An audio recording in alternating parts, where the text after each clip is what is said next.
maybe after the midterm election in 2010, let me come to it in 2011. I would have done it that way. That's just me.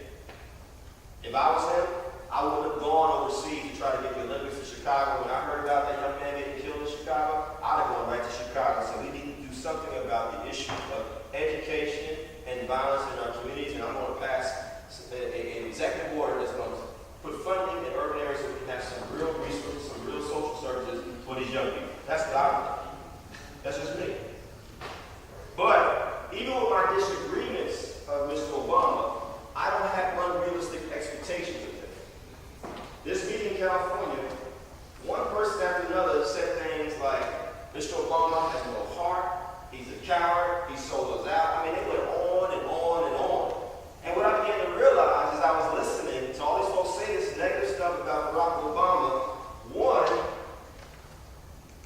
you have put him on a pedestal as if he's the savior, as if he's God, as if he's going to do anything and everything that you want him to. What are you going to do? Number two, you have no understanding of politics, and certainly no understanding of the presidency. And oftentimes, how the president is simply a spokesperson for many different interests.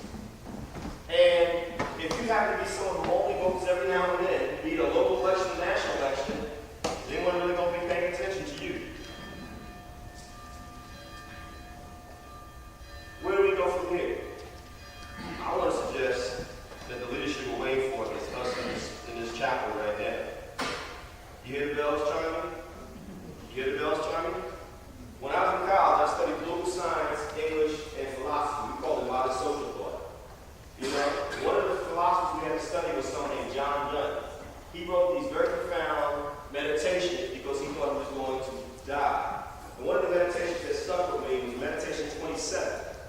And that's where that famous quote, "For whom the bell tolls," y'all know what I'm talking about? Comes from. That's the title of one of Ernest Hemingway's most famous books.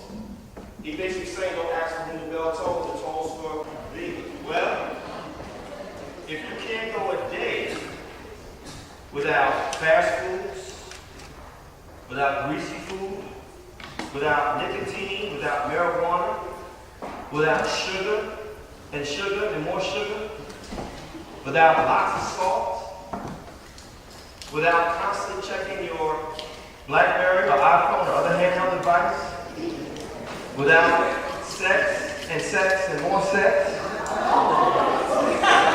Hold on, I'm not finished. If you can't go a day without having the ability to have silence in your home, one of my girls the other day was saying to me, and she's a brilliant woman, I can't sit still, I can't be in my home unless the TV and the radio are on at the same time.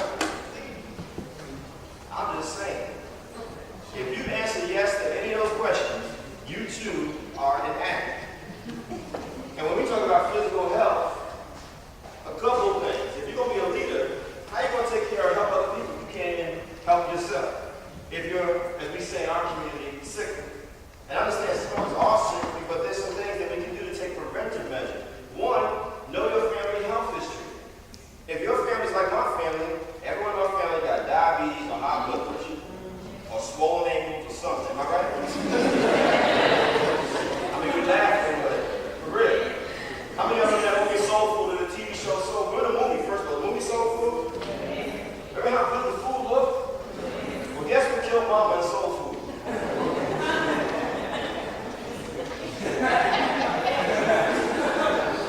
And y'all are like, here he goes talking about soul food. This is important because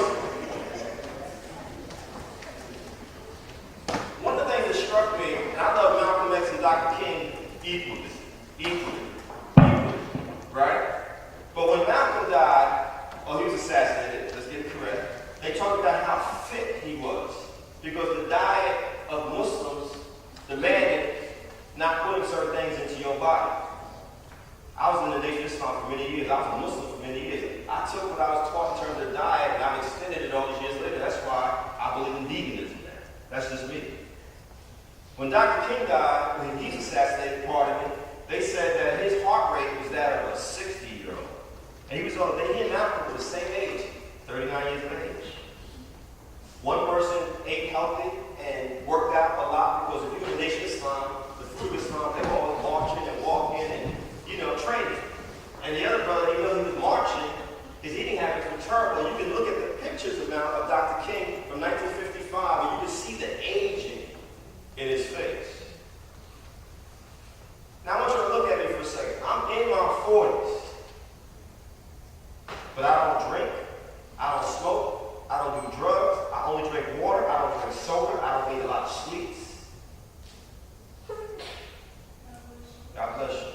I work out religiously, and my doctor said something to me that struck me.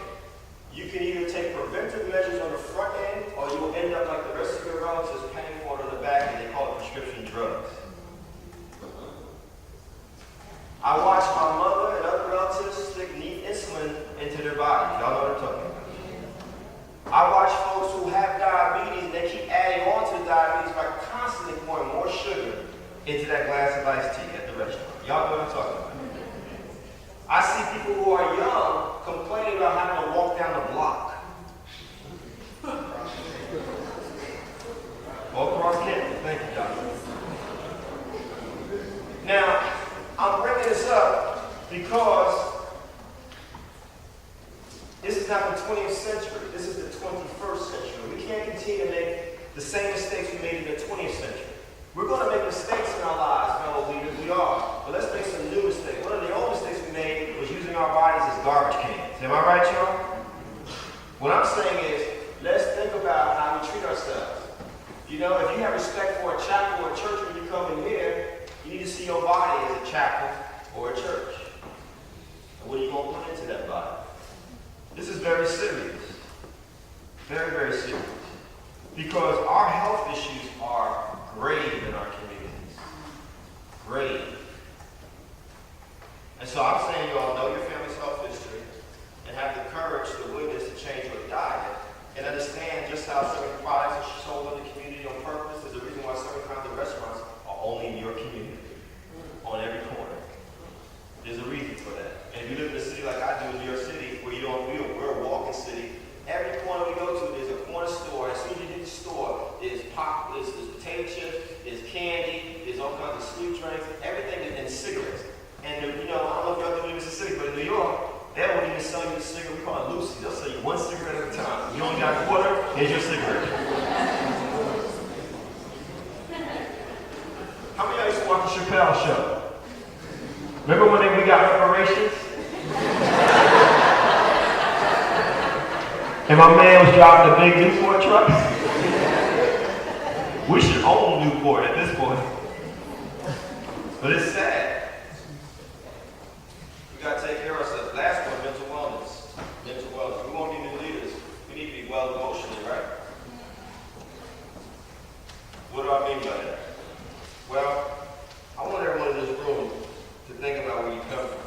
I don't care if you come from a middle class background or poor background. I don't care if your parents are together or they divorced or they never were together. My parents were married.